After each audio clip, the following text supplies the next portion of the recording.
welcome everybody to the Magic Beans podcast. We are back again for episode number 30. Nice big number there, pretty happy with that. I'm your host tonight and my name is Shorty and I have a few beans with me on the line tonight. So we have Cracker. How you going, Cracker? Very well, thank you, mate.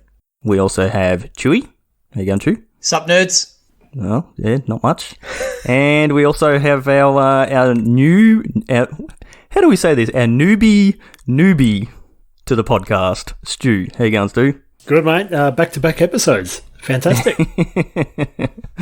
No, we like having you here, so more than happy to have you back again.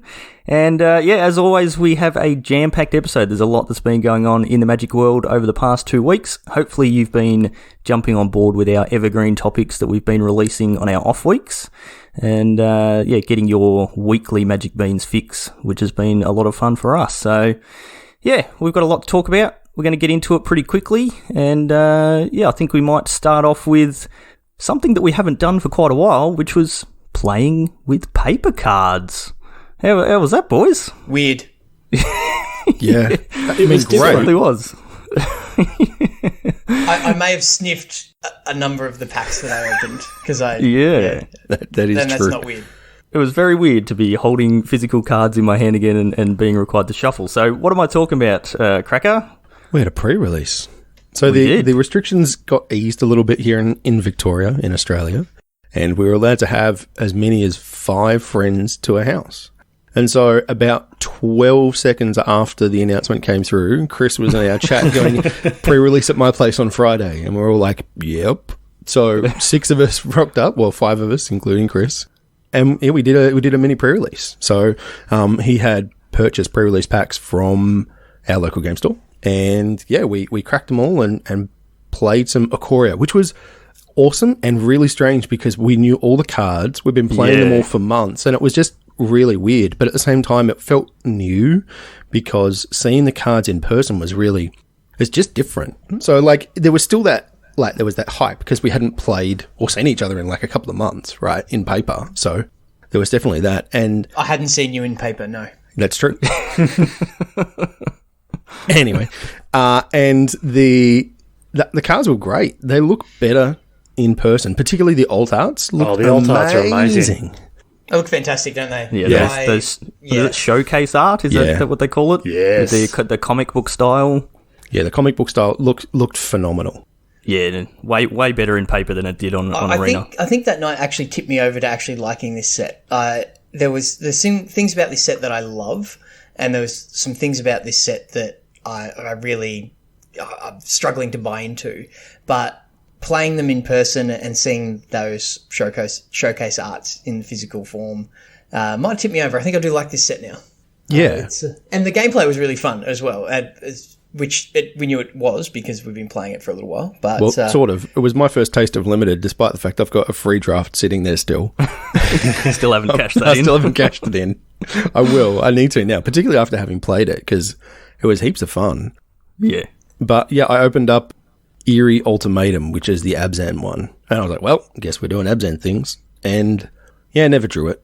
Unlike Stu, who drew his ultimatum. How many times did you get to cast your ultimatum, Stu? In 3 times a game, 3 wasn't games? it? So I played 3 games against Chewy and cast it in each game.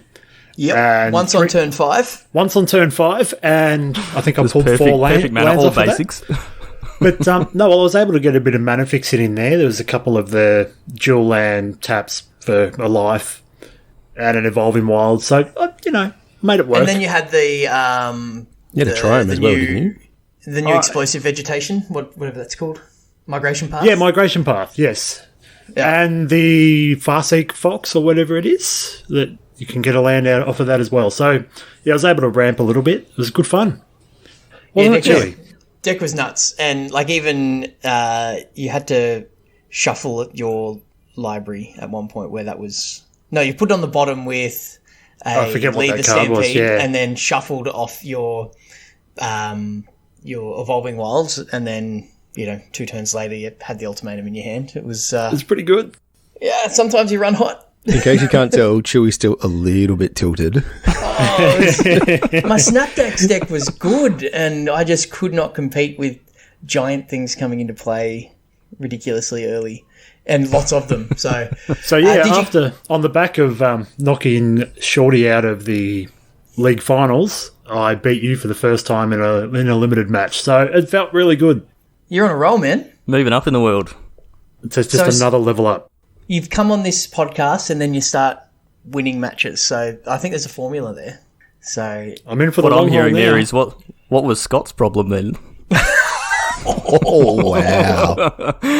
We love you, Scott. it's because he never went to his We miss never you, went to his Scott. local game store. That's to play. exactly right. That's right. Yep. You never went to your local game store, Scott. That's where the problem was. Exactly. So No, one of the thing that I really loved was seeing the triomes. Like Chris also purchased a number of boxes of the collector's boosters and did quite well out of those. But the alternate art, the showcase art of the triomes just looks so cool in paper. They're really amazing art on those. Yeah, I'd love to get my hand on some of them, but I think they're going to be a little bit too pricey for me. Commander Staples in perpetuity, those ones. Yeah. Fetchable tri-lanes. Yeah.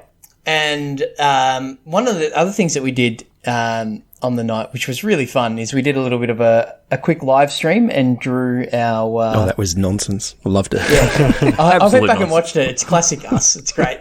That was pretty good. So it was, I guess it was part of, celebrating actually being together. And it was a good night. Brought all the beans in, so it was great. What about you, Shorty? What was your deck? Was it red, white, aggressive? As you no. tend to draft or play in limited? No, I played blue-black with a bit of a mutate theme and just a bunch of removal, and basically just played a bunch of games where I drew way too many lands, and that was about it. So it wasn't very exciting. Doing you bring anything your broken. John Avon playmat, you draw lands. There's correlation. That's exactly right. But one thing we did notice with the playing in paper as opposed to playing in arena was the counters mechanic. So I think for that, right? Yeah, I mean we spoke about that when it got previewed, like when we did our Ikoria mechanics rundown that Cracker gave us. And we all said, this is going to be a problem. There's going to be people turning up at tournaments, not bringing their counters, all that sort of stuff. And within 5 minutes of us playing our first game, it was like, oh, hang on, I need a trample counter. Has anyone got a trample counter? And you get the counter sheets in your pack, in the pre-release pack, and we're still hunting around trying to find counters. And it's like, I'll just put a reach counter on this guy instead of a flying counter and things like that. And at one point, that was a real problem. I needed a death touch counter and a trample counter, and the only copies of those that I had were on the same token. On one side was trample, on one side, and it was like, nice. What do I do here? So a dice just became a death touch counter. So I think we had one menace counter between 3 matches. And this is bear in mind, this is not us just forgetting stuff. We have just cracked. Everyone's got pre-release packs, which come with thicker card stock with the counters in it. And so everyone's got 10 counters in each thing. And then some of the packs had them as well. And we still didn't have all the ones we needed. Yeah. So look, it was annoying. It didn't wreck the experience at all, but it was just kind of yep, that's the thing we thought might happen has actually happened. So it was interesting to see that play out and, just making sure I mostly put them inside the sleeve so they didn't fly off when you tap them or, move them to block and stuff. But it was a little bit clunky, but the gameplay was really fun, particularly as I managed to, I played against, Jace Arcturus, I think his name is in our Discord. Arcturus, right. It's my brother. Yes, and I felt bad because both the games I played against him, I went turn 1 Fox, attack you, turn 2 cycle Greater Sandworm, and just felt dirty. It was great, turn 1 Fox every time. It's just like playing standard. Poor Jace. Welcome to Limited. Yeah, exactly. Yeah.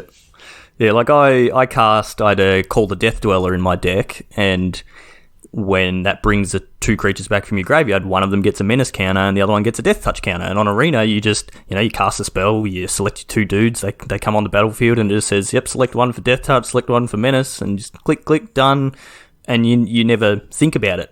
And I cast that spell, got my 2 dudes, put them out, and then I was like, oh, hang on, that's counters at hang on. All right, where's those counters? And you're straight away just sort of hunting around trying to find things. Sorry, I'm already using them. Yeah, so it's going to be very interesting. I mean, we're not going to see high-level paper tournaments for quite a while. Not with this set, I don't think so. Yeah, I doubt with this. I mean, maybe a little bit in standard, but like in 6 months' time or something. But it's going to be a problem, and there's just going to be so much of people writing on little scraps of paper what they've got. And like you said, Cracker, if you don't slide it into the sleeve, then they just blow off, and you can't remember who's got what. And did you see the creative solution in our Discord? I did, yes. Cubex? Yeah. So there may be a little giveaway. The Magic Beans might be saving at least one person from this situation. Cubex in our Discord's got a some kind of it's a CNC machine. Yeah, CNC machine. So yeah, it does like intricate little carvings on plywood basically. So he's plugged in the designs for each of the counters, each of the symbols, and printed them out. Effectively printed them out, but carved them out, probably the size of somewhere in between a 5 and a 10 cent piece. In Australia. Like so no, I haven't actually seen them yet. I'm picking them up tomorrow. Awesome. Oh, okay, Sweet. Nice. They'll be in my hands. Yeah, so they look great. Yeah, So- he's done a great job. So yeah, more news on that to come. Yeah, very cool experience getting to actually play Ikoria in paper, but definitely some interesting wrinkles that may become a problem for sets going forward and competitive play going forward. So as a PSA, as we mentioned when we talked about the mechanic the first time, if you're playing a deck that requires specific types of counters, take them with you to the tournament. Don't be that person that's asking your opponent for counters or writing things on little bits of paper. And I would do like Cracker suggested, slide the counter or the bit of paper if you're using that into the sleeve so that it can't fall off, because I definitely had that situation in one of the games I was playing against Chris where he tapped a guy and the counter just like flew off and went on to another creature, and we didn't realise till the next turn. I was like, hang on, that guy doesn't have reach, that guy had reach, what's Just going on here? remember to pull them out of your sleeve at the end of the match, otherwise you could get in some strife there. So yeah. But if you get the chance, pick up the pre-release kits and play them, because it was heaps of fun. Yeah, definitely. It was a really it was a good time. Yep, certainly It was. was really good. Yep. So that was our Friday night, and then Saturday night we had the Redbull Untapped event, which we'd spoken about on the previous cast, that it was getting up, I think with the last time we spoke about it was like 3,000 players or whatever, and it ended up with quite a few more than that registered.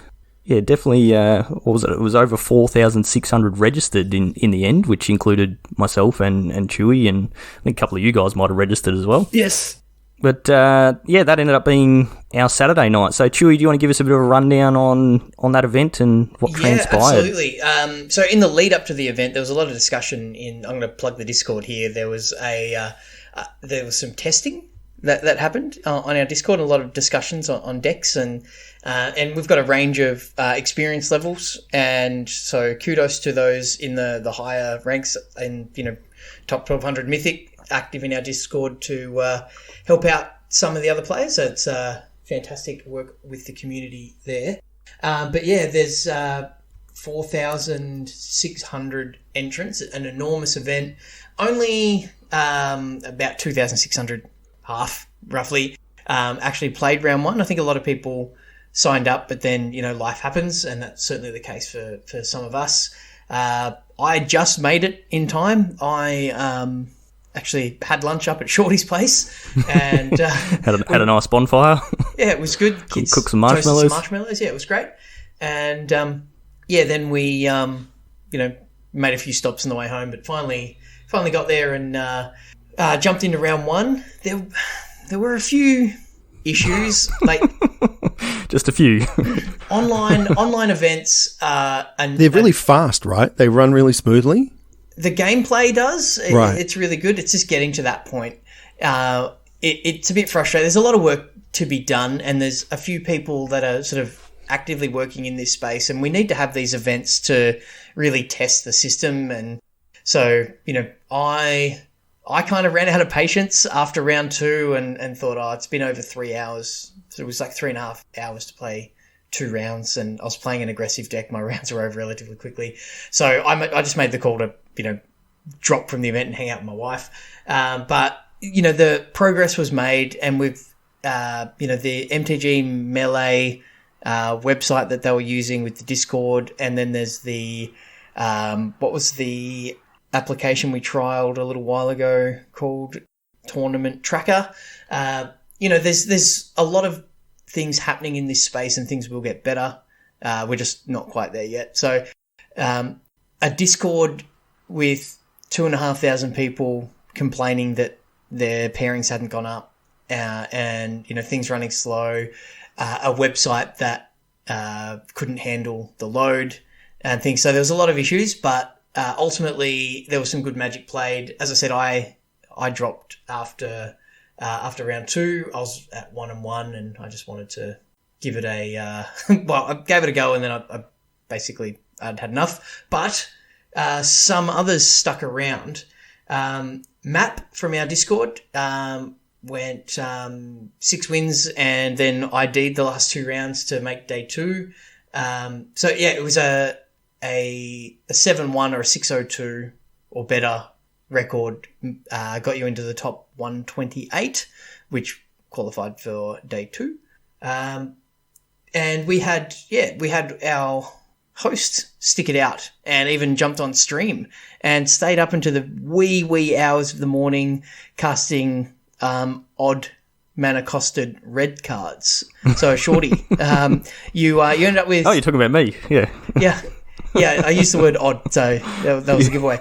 It was it's fair to say you had a positive record overall. You had a good event. It sounded like you had a good stream, and as always, we had the guys from the Discord hanging out between rounds. So the event was okay, and it will get better, so stick with these. But I think you had a good night. So can you tell us about the deck you played and how it felt, and then, how you enjoyed the interaction between rounds with the other beans? Yeah, so I sort of locked in surprisingly early for me, probably 3 or 4 days before the event. I decided to stick with the mono red Obosh deck. I'd been 3 having or 4 hours before an event's usually pretty early for you. Yeah, so this was extreme. But I tried a few other decks, and just the mono red felt best, and I kind of wanted to know, get a couple of rounds done and then decide whether I was going to continue playing or not. And mono red seemed good for that, but it seemed fairly well positioned in the metagame, with people trying to do some fairly slow things with a lot of Jeskai Luca, Yorion decks and things like that. So just get in there with little red creatures and do it quick, and get those matches over and done with. So that was my sort of reasoning. And plus, I've played so much of mono red over the last probably 1.5 to 2 years now. The deck hasn't really changed that much as cards have rotated out, so I was very confident with it. Played a lot of the mirror matches, so I sort of know how to play those, and pretty confident with it. So I started off well. I started off with a 2-0 record. Yeah, as Chewy said, there was issues with the pairings, just so many people trying to access their website. The event started at 5 p.m. for us on the Saturday, and I don't think you even got into your match until like nearly 20 to 6 or something like that. Yeah, the pairings were just not available for 4 minutes. Yeah. Took a very long time. So and that really didn't... It got a little bit quicker as the rounds went on and people started dropping, but even the last round, it was probably, 15, maybe even 20 minutes after the round finished before the next pairings were available, which is just such a long time. So, I stuck with it and continued playing. I ended up with a 6-2 record, so well very, very, very happy with that. I think I finished 161st out of 2,600 odd people that actually played, so not that far off of the top 128 cut, which I was really happy with. And one of my losses was against someone with a slightly better Magic career than me, being Hall of Famer Shuhei Nakamura. We do, however, we were joking on the stream that we do have the same number of Pro Tour wins. But how many PT top 8s does he have, man? That was the real number. Was it 6 or 7 and 8 GP wins or something like that? He has 6 PT wins, 7 GP wins. Right. With 27 GP top 8s. No, well, they've got 6 Pro Tour wins between them. That's all you need to say, right? Top exactly. 8, yeah. Yeah, he's won $400,000 US, and I've won about $200. So we're very much in the same league. But no, it was pretty cool to I saw the pairing come up and I saw the name and just went, oh, hang on, I know that name, and quickly looked him up and hit him up on Twitter after he beat me, and he responded saying thanks for the game. So that was pretty cool.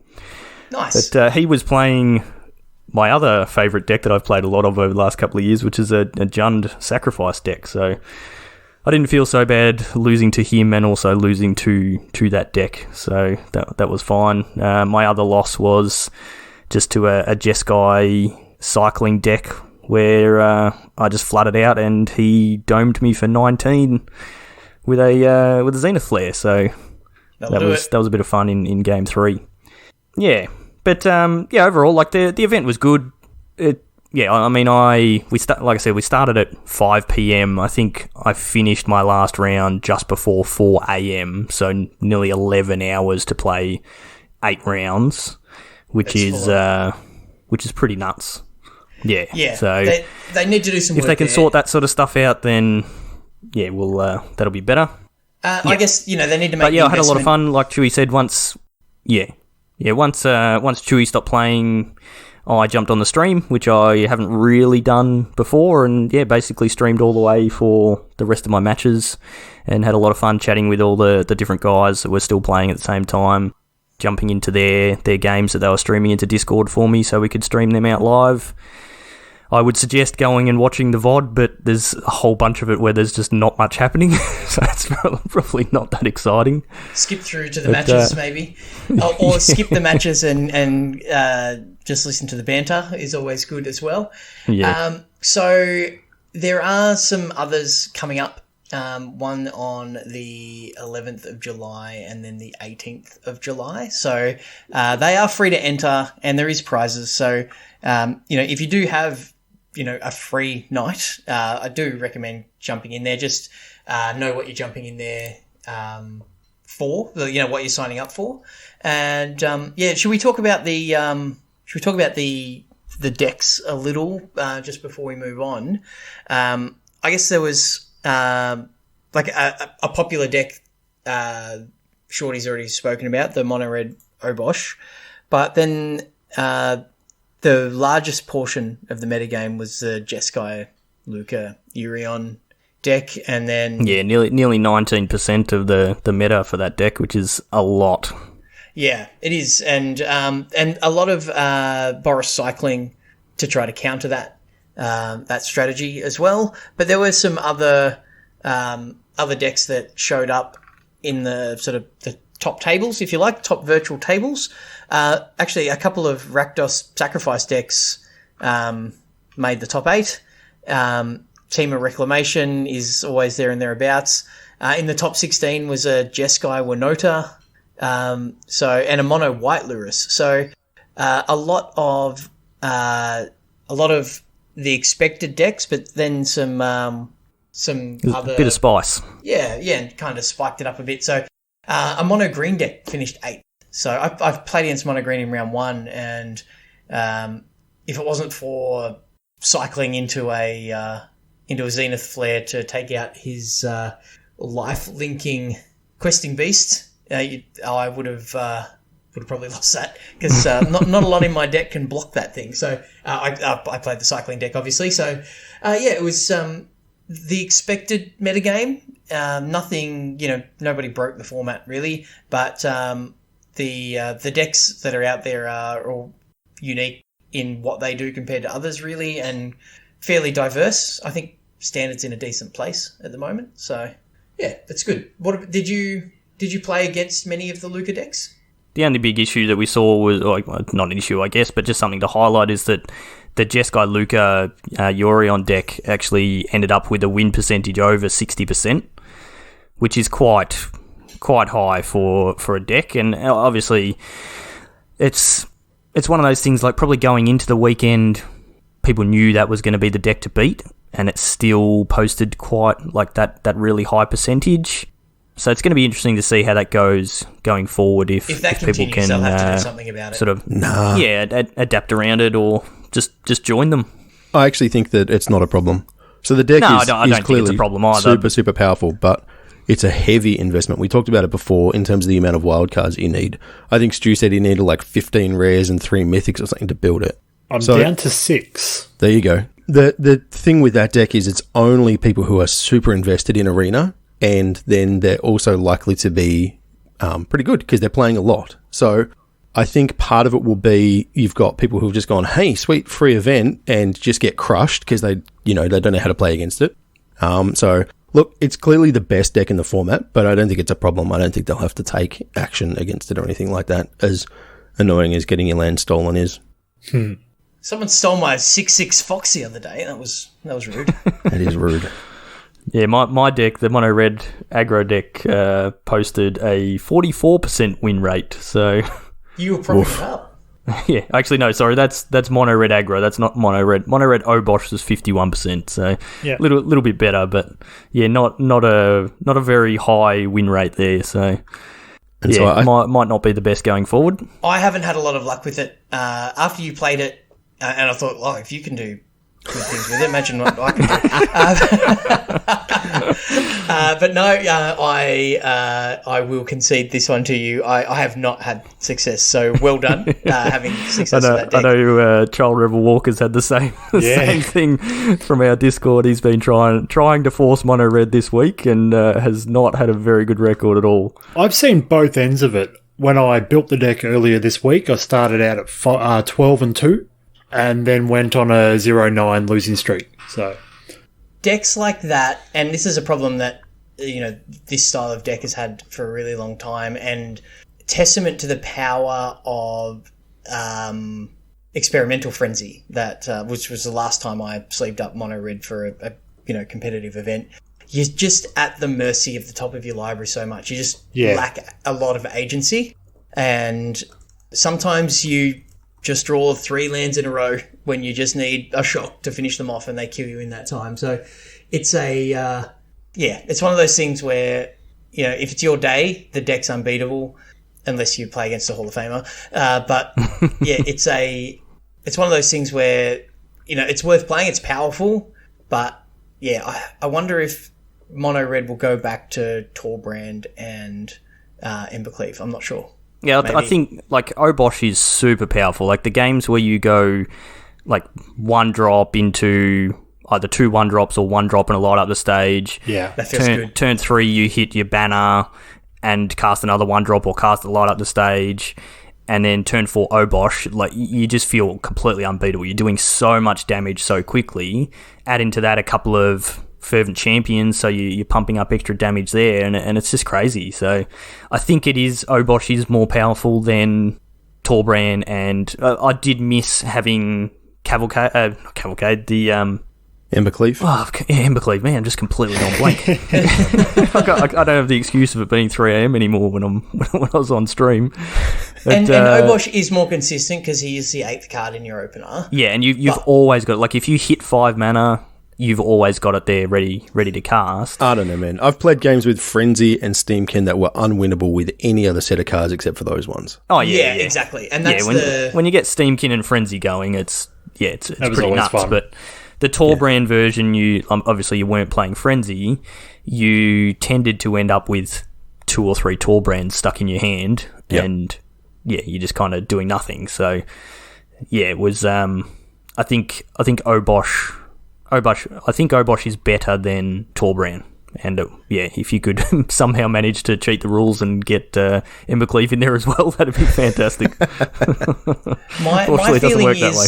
My feeling is Obosh is more consistent, but the Torbrand one I think is more powerful. But I haven't played as much of the deck as you have. But it's a coin flip really on which one I would play. At the moment, I'm not playing either of them, so I can't really comment on it. But yeah, it's the format will see swing, like between, you'll jump on ladder and sometimes you'll play against a lot of one in a night and another time you'll play against others. So, and that's good. You want that sort of ebbs and flows within the metagame, I think. All right. Yeah, definitely. Yep. So we talked a lot about the state of the meta, but I'm just going to segue real hard here because that's enough about mono red. Whatever, mono red, get them dead. Wizards this week released the Arena State of the Game for May 2020. What's that mean? So, I don't know, actually. No, it's not true. I read the announcement. I did my homework. And yeah, so Wizards have announced a number of changes. They're going to start doing some more in-client stuff. They've got a big event coming up, which is what we've kind of been asking for. In fact, it's specifically what we were asking for last time, if I remember, where we didn't want to have to wait for pairings. We just wanted to be able to play against an opponent, right? Kind of like you do when you're playing a draft and you go, well, I've got 7 wins to get or 3 losses to give, and then that's it. So they're doing that. They're doing that with a standard event. So it's upcoming shortly on the 31st, in fact. So it's 10 days away from today. And it's got an entry of 20k gold or 4k gems. And That's steep. It's expensive, but there are real world cash prizes to be made. So it's free, in quotes, if you use gold, I guess. But the prizes are US dollars. And it's best of 1, which is really interesting. Best of 1 for day 1. Yeah, it is. And so you have to get, like I said, 7 wins. You go 7-2 and you make it to day 2. And that's it. But okay, so maybe it's time to play Obosh after everything we just said. Maybe. It's going to be interesting to find out what the best of 1 deck is. But it's certainly going to be tricky. And I think, I speculate, Wizards are going to clean out a lot of gold from people's accounts. Oh yeah, they'll be taking a lot of gold from my account. That's for sure. Obviously a big part of what they're trying to do. Yeah, I think so. It's interesting. So the prizes are, and worth noting. Sorry, the prizes you can enter as many times as you want. There's no limits there in terms of fairly. How many times you can enter, and okay. if you get 3 losses, and you can just 2,000 immediately sign up again. And there's basically just a time period. So it starts at 1 a.m. Sunday our time, and it's 9 p.m. So you've got like an entire day to get your wins, and you can try as many times as you want. And then day 2 is going to be starts at best of 3, right? Monday. And then the same event. So day 1 is 1 a.m. on Sunday night. So there are some prizes, and you actually get prizes if that's you... a bit of a problem, but day 1 you can play your matches whenever you want, which you can also on day 2 as well. It is like a league-style event where you can play whenever you want. But the cut-off's a lot earlier, isn't it? Yeah, so Monday. Like the day 1... It opens at 1 a.m. for us, ends at 9 p.m. Yeah. So it's basically open all day Sunday. So there's no reason why we can't play our games on the Monday whenever we feel like it. On the Sunday.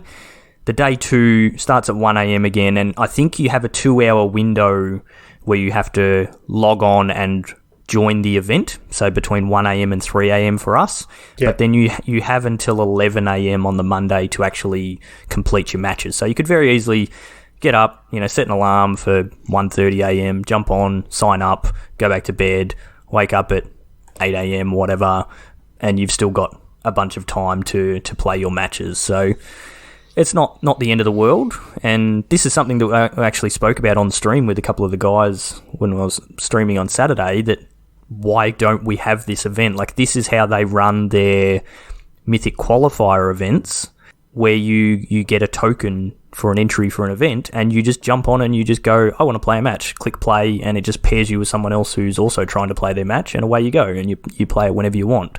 Cough, cough. Magic Online's been doing it for years. Cough, cough. Yeah. Well, and they've been doing it in Arena for the last, I don't know, year or something like that. So just on a smaller scale. So this is the expansion of that, which is. But good. it's not really any different to like an event. Like I played like in between my rounds on Saturday night. I was playing whatever the festival event was. Yeah. And you just go, I want to join this festival. All right, I'll pay my gold for it. And then when I'm ready to play a match, I just click play and it pairs me with somebody. So they've had the capability for a very long time, and it's just really, really good to see that they're actually taking this step. I wonder if have we been spoiled by the convenience of Arena a little bit here? So where, Arena's great. You can just jump on. I jumped on this afternoon in between finishing work and like the evening starting, and I got to play one match. Is all I had time to do, but I got to play one match, got my 2 pips, and then started making dinner. So the convenience of that, maybe in the context of all of the complaints, and, you know, I've been complaining as much as anybody else, but maybe we've just been spoiled a little. So, yeah, an omission there, if anything. Yeah. So what's the prize money here? Is it like 2K if you get 7 wins on day 2? And there's no, they're not capped, so it'll scale with the number of entrants that actually make it. So, yeah, if you go like 14-2 or something, then, you know, you get $2,000 US. So it's nothing to sneeze at.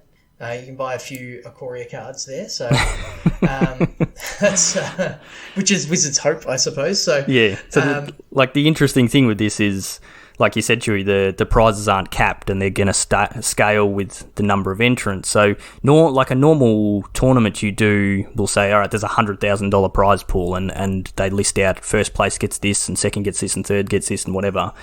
That doesn't exist for this tournament structure, which is something that we haven't seen before.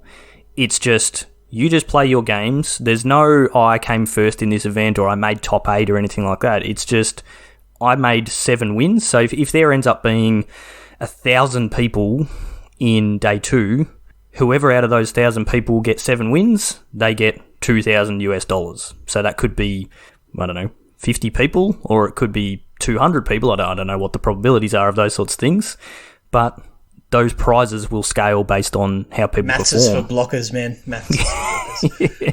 And I'm a mono red player, so I'm not blocking. Exactly. So, that's I think that's great, and I hope this is something that they continue and expand on as we go. Like the in-client events are fantastic, I think. So let's just keep doing those for big events, and hopefully they can partner with some other tournament organisers like Redbull and able to work something out there. Yeah, run their events in client, so we don't have to deal with third-party websites and things like that. Yeah, that would be great.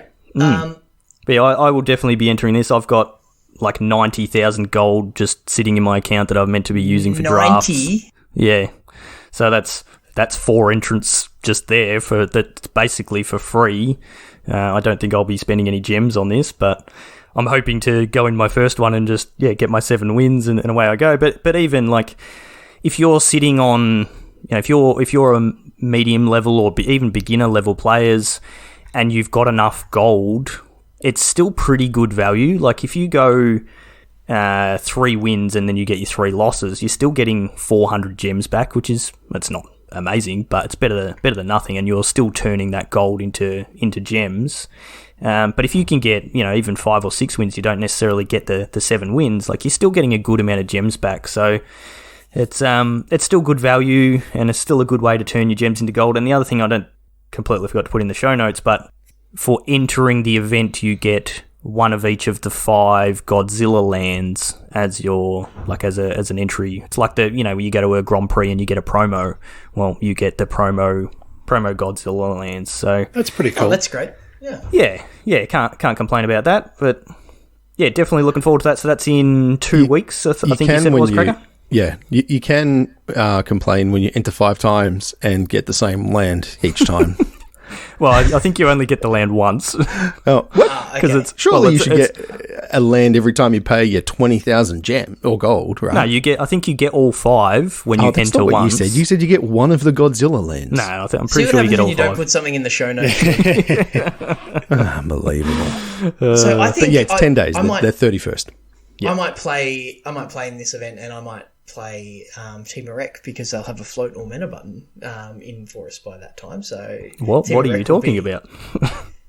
There's arenas that I saw. There's an announcement that Arena are putting in a new feature, a new function, which is I don't know exactly how it will work in game, but yeah, you can float all of your mana. You can using the auto tapper. Cool. to tap all of your lands. So yeah, right. I don't have a date on it yet, but I think that's something that I assume that would be coming out with the update that I think goes live tonight. Actually, the 21st, I think, was the when the update happens. That'll be interesting because that was always a problem. Like, I know I think you played the Gates deck as well for a while, Chewy, when that first came out. It was just so frustrating to have to click your land manually each time and select what colour you want. Yeah, and playing like Team of Rec and things like that. It's like, come on, I'm struggling with the clock and my slow internet. And did you ever see someone playing Chromatic Lantern? That made it much, because there's no like on MTGO. There's like, tap all these manas for this color, right? You can just hold down a key and it just goes, I want green for these 5. Nope. Got to click them all. Yeah. So, good update. Yeah, that's cool. Speaking of updates, Stu, there was an update to the banned and restricted list that came out at the start of this week. Yes, there was. I think one of them was not unexpected, but we'll go through the list. In Brawl, we saw the Draenith Magistrate get banned, and Winota, Joiner of Forces. Can we ban her from Standard too? Yeah, that'd be nice. No, I've heard Winota's not very good in Brawl, or pretty annoying, even worse than it is in Standard. Yeah, right. I don't play Brawl, so I have no idea. No, not the way. It's the stuff that I've heard. But the Draenith Magistrate, I think, was a big problem, because that's the one that says you can only cast cards from your hand, Yes. which is a problem when you have a commander who's not in your hand. Seems like an oversight there. Yeah. And then, so in Legacy, we saw Lurrus banned, and Not Zerda the Dawnwaker. So, fun fact, this is the first ever Boros-coloured card banned in Legacy. Really? How's that for a fun fact? Yeah, I saw that on Twitter this week, and I was like, surely. And I went through the list, and there's not a, because I mean Boros is very fair, right? You play small creatures and you play burn spells, right? So what are they going to ban? Lightning Helix? Are you telling me Lightning Helix isn't as good as Mana Drain? Healing I love Soul myself a versus lot, Ancestral Lightning Recall, right? Yeah. So, but yeah, bit of a fun fact. I hadn't tangented all night, so at 43 minutes in, I thought I'd get it in. So, so sorry to do that to you, Stu. You'll get used to it as you're on the cast. That's all right. My tangents. So That's okay. Lurrus is not that surprising. I think Lurrus has been everywhere, and that's definitely not a surprise. Zerda, I don't know why Zerda's been banned. Do any of you guys know? No idea. Do you know what Zerda is? Yeah. I know it's a companion. Yep. Yeah, and activated abilities that aren't mana abilities cost 2 less to activate. I'm sure there's nothing broken that you could possibly do. Okay. Yeah, I'm sure there's some nice mana rocks in Legacy that stands out. Yeah. I don't think it's because it's a 3-mana 3/3 or it has pay 1, tap, target creature can't block this turn. But there's obviously some combo implications there with the activated abilities. So I'm not entirely sure what it is, but I've just pulled up a list. It looks like people are using it to abuse the monoliths and signets. Yeah, so that makes sense. you can tap your signets for free, and then float mana, and then go infinite with like Grim Monolith and Basalt Monolith, and then people are just like going off with giant walking ballistas by the looks of it, Staff of Domination, that kind of stuff. okay. Right. So it's a broken mana engine. Yeah. There you go. That you always have. Yep, sure. Yep, fair enough. Okay, we'll accept that banning. Yep. And the last one is, surprise, surprise, Lurrus again. In Vintage, yes. Yep. Because of repetitive gameplay. So who would have thought that always having a card in your opening hand would lead to repetitive gameplay? Yeah. So good job, Wizards. But look, I think they're fine in Standard, and we've spoken about this before. I don't think Wizards can feasibly move forward with designing cards with the Eternal formats in mind. They just the ban list. Yeah. And I think that's the way it is. Like, love it or loathe it. Suck it up and get on with it. Yeah. That's what you're signing up for if you want to play Vintage or Legacy. Yeah. I mean, we spoke about the potential of Lurrus getting banned in Vintage, which is an extreme measure to take, with the only other cards being banned in Vintage being like the dexterity cards and other there's weird actually things a bunch like of that. cards that are banned in Vintage. Like what? No, there's a few. There's more than just the dexterity cards. There's some other ones that are banned as well. Okay. That's not what I read when we did our formats. evergreen thing. But anyway, so yeah, it's not surprising to see it banned. I saw something on like the first week that there was a major vintage thing on MTGO, and it was like 95% of decks or something had Lurrus as their companion, and that's a bit of a problem. So. But yeah, anything else from that announcement, Stu? Yeah, so in the last paragraph there's a nice, interesting little bit where it says, if we see signs of long-term health issues resulting from high metagame share of companion decks, we're willing to take steps up to or including changing how the companion mechanic works. Interesting. Right. It's very interesting. Yeah, so like something I've heard a lot of people talk about is that what's printed on the cards for the companion doesn't actually correlate that much with how you actually play the companion.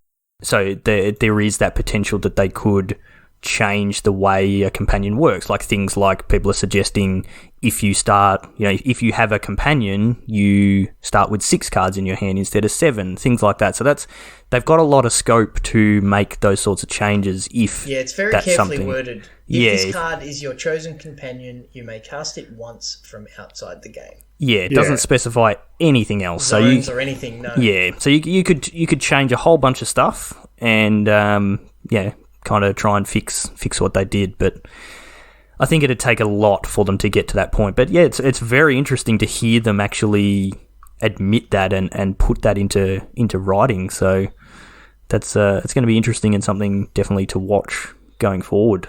Yeah, absolutely. It's watch this space, I guess. So if you don't want them to be banned, just don't play them, I guess. Is that the message here? So. Yeah, I mean, like, companions are interesting. Like, I mean, we've spent a ton of time talking about companions, and so it's just about everybody else. But it's anytime you bring in a new card type, it's always going to be weird the first time, and it's going to be interesting to see whether Wizards do what they've done with Planeswalkers and equipment and things like that, and print them into other sets, so they're not just an Ikoria thing. And I think that's a concern that a lot of people have had is if these are the only companions we ever get, you're stuck playing these cards forever, effectively, in your Eternal formats and your non-rotating formats. So if Wizards want, a bit of balance, they're probably going to have to print more. And if they print more, they've got that opportunity to make them a little bit more balanced the next time and not print Skull Clamp and things like that, like they did when they first printed equipment cards, Skull Clamp and Jitte and all that sort of stuff. So, although, in using that example, like Planeswalkers started out powerful but fine. And the next minute we had Jace the Mind Sculptor. I am a little great nervous. card. So.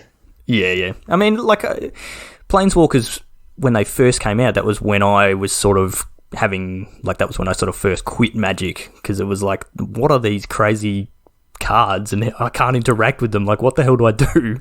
And they were very polarizing, but and they definitely would have turned a lot of players off the game, but now they're everywhere and they're just normal, and sometimes you get some that you really, really love, Cracker, like, Teferi. Oh, baby. You? Yeah.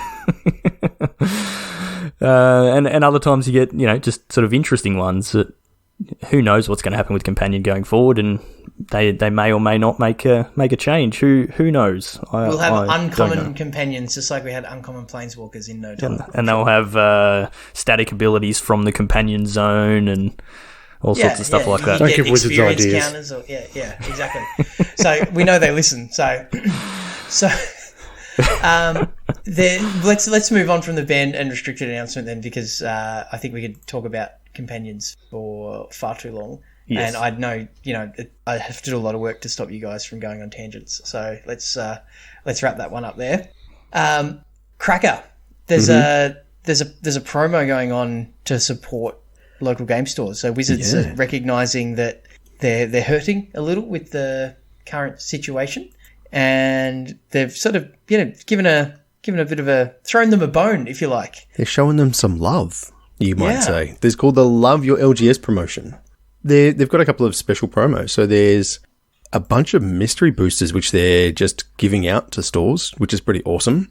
I think Shorty was saying before the cast is like $2 million worth of product or something. Yeah, it's some huge amount. Like How do we know? Because we've removed recommended retail price. Yeah, I can't remember exactly what the figure was, but apparently they announced we're going to give X amount of mystery boosters to local game stores, and then I can't remember if it's actually in this announcement or not, but they basically came out and said we're going to double the number of mystery boosters that we were originally going to give out. So whatever it was a lot, and either way, it's pretty cool of Wizards to do that. So is that for stores to just sell or to? No, I think they were for like giveaways and rewards for playing in tournaments and buying stuff in their store, like sort of similar to these promos, which I don't think you've mentioned yet. How we get them? Got to that yet. I haven't. No. So the promos that are available is Mechagodzilla Battle Fortress, also known as Hangerback Walker, with some crazy new Mechagodzilla art. He's literally shooting. I'm looking at the art now. He's shooting like rockets out of his arm and like his back and stuff. It's a thing. Doesn't really fit the Magic theme, but hey, it's a sweet alt art. And also a very nice foily Judge Promo style reliquary tower, which is also a Commander staple. And some sweet looking posters as well, I believe. There's a cool one here of Vivian fighting some crazy mutated beast thingy. So basically, it is too. There you go. This is the Obosh podcast officially. I played a ton of Obosh, and I could not have told you that that's Obosh. Yeah. Oh, watch the trailer, man. So how do you get these? You buy stuff from your local game store. So simple. That's basically it, right? So it literally just says, make any purchase or buy any event entry, and you can receive a reliquary tower. And if you buy a box or a mystery booster, then you'll receive a buy box promo and a Hangerback Walker with the Mechagodzilla treatment. And there is not a limit to one per customer for that. So you buy anything and you'll get a reliquary tower, and you buy a box or a mystery booster, and you'll get a Hangerback Walker, Mechagodzilla. So pretty cool. It's good that Wizards are kind of trying to encourage people going back to their LGSs, given everything that's going on, and we know that they're struggling a little bit. It's a little unfortunate that I've seen them on Amazon already. Yeah, don't buy them from there. Don't buy them from Amazon. Support your local game store, people. Like, they're a really important part of the Magic ecosystem, and we need them, we want them, we love them. So, yeah, support your local game store. Yeah. The prizes for the league from that has just kicked off, the May League, the Magic Beans League. I bought the box from my local game store that is the prizes. So please do that as much as you can. Yep. One question I wanted to put to you guys tonight is, do you think with this promo of Hangerback Walker that we may get a reprint of Hangerback Walker in the upcoming core set? Because Hangerback Walker came from Magic Origins, I believe, which was technically it was meant to be like the last core set before they started reprinting core sets again, but it is definitely a generic like card that final tour. It's a reference that only Australians will get. Nobody else has any idea who John Farnham is. He's the voice. Try and understand. I knew it was coming. I tried to move on before you got there. You left it wide open. Yeah, it's definitely a card that's not specific to any plane or any specific set. It's not a crazy monster like what we've got in Ikoria or whatever, so it could very easily be printed in a core set. What do you think? First, what are the chances that happens? And if it did happen, would you like that?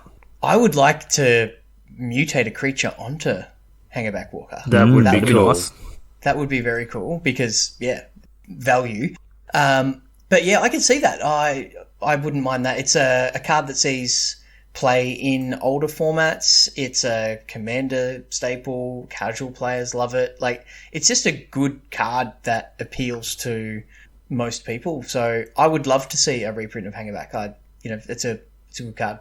What do you reckon the odds are, Cracker? Well, I just pulled it up to see when Origins was, and it was 2015. So it's already been 4 years. 5 years. It's 2020, man. Oh man. I can't even math. How does it work? It's for blockers. Yeah. Yeah, exactly. Yeah, I'd like it, right? It's reprints happen in core sets, and it's a it's a really good card. It's very fair. But yeah, no, I think it's sweet. I'd be down for sure. Yeah, I think it's one of those cards. I remember cracking one of these at the Origins pre-release, and sort of leading up to that, people had said, "Oh, yeah, it's pretty good, whatever." And then playing it at the pre-release was like, this card is actually really good, but it was really good without being like oppressive or broken or anything like that. It was just a really good Magic card, and went in a lot of decks and was really good to play with. It might be an issue with the amount of ramp that we've got going on in our decks at the moment, but it doesn't play well with cards like Fires. It doesn't play well with Yorion and things like that. Doesn't play well with Team Iraq either. So yeah, so I think it could actually be really good in the format. So as long as they don't print the Tron lands in the core set, I think we'll be okay. You just made my heart like flutter there, Chewy. Mentioning printing Tron lands into the core set. Oh, yeah, that'd be nice. But no, that's never going to happen. So yeah, but I think good question, and I hope so, I guess, is my official answer. Yeah, cool. So the last thing, we're just going to mention quickly, just sort of on the way out, we're not going to go right into it. I think we will touch on it a bit more in the next couple of episodes, but they did announce that the Pro Tours or Players Tours, we have to get the right, what is it, nomenclature? Is that the word? Nomenclature. Yes. Nomenclature if you're American, nomenclature if you're from anywhere else in the world. Whatever. Get the right terminology. Players Tours that were scheduled to be coming up over the next few months have basically all been cancelled and moved to arena-based events, which is not really surprising in the current climate and that sort of stuff, but this has led to some backlash from players, a lot of whinging. We were sort of talking about this off, pre-cast and whatever, and Cracker, you said that Wizards have rolled back their stance and they're going to be giving players loaded accounts now, is that correct? Yeah, so not so much as a rollback, but just kind of a concession to the change, right? So these were all paper events that people had qualified through many different means, paper tournaments, Magic Online tournaments, and the fact that they've kind of shifted everything to arena is forcing people in the way that it's being perceived by the angry mob. Forcing people to play on this fandangled terrible program called Arena that apparently no Magic players... suck all your money. I know, they're just trying to get you. So they're making people buy a bunch of gems to buy cards for their deck. Yeah. And that's a new thing, so they never had to buy paper Magic cards before. So did Wizards give them the decks that they wanted to play for Pro Tours before? No, but Chris does. Yeah, Chris does that for us, yeah. But also, you can play it from your couch. You don't have to, buy flights or accommodation or anything. Look, there's arguments both ways, but what Wizards have done is they've said... I think there's an argument and then there's winning. Well, yeah, okay, that's probably a better way of putting it. Yeah. What Wizards are doing for this event is they are actually giving loaded accounts, God accounts, whatever you want to call them, to all of the people who are qualified for this PT, which is coming up in June 13. So I think it's to do with the short turnaround as well, right? But when are they getting access to these accounts? Can they test with these accounts so they have access to the cards, or do they have to have the cards that they want to? Dude, there was a tweet this afternoon that Wizard said, "Okay, never mind, we'll do something." But if they've only got it for the event, it doesn't actually solve the problem because they still need to be able to test. Why are you whinging at me? I'm not Watsy. I'm whinging at the people whinging at the whingers because I think they're idiots. There you go. Hot take. So the first Players Tour that will be held on Arena is June the 13th. So that's, 3 weeks-ish from now? Yeah. And I'm assuming that there will be coverage probably similar to the Magic Fest online events and all that sort of stuff. So none of that's really been announced yet. They've given out all the details for all the events coming up, and we'll definitely touch on all of them now that we actually have some pro level play that's going to be happening. We'll be touching on those as our episodes sort of go on over the next couple of months, and we'll talk about the decks and the metagames and that sort of stuff. But yeah, we thought we just sort of wanted to mention that as seeing as it was pretty big news. Speaking of big news, humongous news I have here for us, Cast. You're having another child? No. That is never happening. That would be news. Wow, I seriously thought that was where it was going then. Wow, no. It's much more important than that. I made platinum. I have completed the challenge set to me thanks to Wizards changing up the way gold works. Yeah, okay, so I think Chewy, I think you need to revise the wins. You need to revise the challenge for Cracker there. No, don't do that. Played cycling. Because I had I started in bronze from this season, and cycled my way all the way up to platinum. So pretty happy about that. It's the first time I've made it. Very nice. And I don't think I've played any games since. I've been busy doing other stuff. It's great. Well done. Cheers. But I do agree with Shorty that we need a revised challenge for you. But I'm going to make this one fun and interesting. I just thought of it. All right. You need to host 10 Discord/Skype Commander games sessions by the end of the year. Okay. With people in the Magic Beans Discord. So if you want to play some Commander with Cracker, if you want to sit there on the other side of the board while he cracks Memory Jar whilst you've got a Narset in play. Yeah, that was pretty fun. Sign up for our Discord. We did some testing last night to set up our webcams and things, and yes, Chewy and Chris and I played a game of Commander, and it was good, worked well. So Chris crushed us, but Chris he did some cool things. Absolutely crush us. But yeah, definitely getting ready to gear up and start playing some online games with anyone who wants to play. And there was a couple of people saying that they were going to just have to start goldfishing their decks. So there's no reason it has to be just Commander. So we've all got modern decks, and we can always proxy things up. So if people want to play formats that they don't normally get the chance to, as in anything but standard, then hit us up. We're always down for Magic. And you can do that through our Discord, as we've mentioned plenty of times through the night, that we have an open Discord. It's open to absolutely anybody. Come and join us. The community is definitely growing on there. It's pretty cool to see, actually. And we definitely love interacting with the various people on there, our listeners on there, whether it's while we're on stream or just having a chat or prepping for tournaments. Somebody joined 50 minutes ago. Yeah, I saw that while we're recording. We had someone join, so that was pretty cool. But definitely come and join us there. You can find that in the show notes as always. So it'll be really great to see you on there. So I think that's going to do us for tonight. We've got nothing to report on the league because we've sort of just kicked off, and then most of the people in the league, or a lot of the people in the league, were playing the Redbull event. So we haven't had too many matches going on yet, but that's getting started, and that will definitely be happening over the next few weeks. But if you don't know about our leagues, if you're new to our podcast, again, that's something you can get access to through our Discord. We run them roughly once a month for a period of 4 weeks, and free to enter, open to anybody, with boosters and various other vouchers and things for prizes. So they're always a lot of fun. But that's going to do us. So if you want to get in touch with us, you can flick us an email, magicbeanscast@gmail.com. You'll find us on Facebook, YouTube, Twitch, or Twitter. Just search for Magic Beans Cast. You'll find us on any of those. If you want to find me, I am at Peace Inc. Chewy, you are? At Chewy MTG. Cracker? At Joel Hill _. And Stu? At Stewie. Very good. So thank you again for listening. Stay safe out there, and we will see you next time.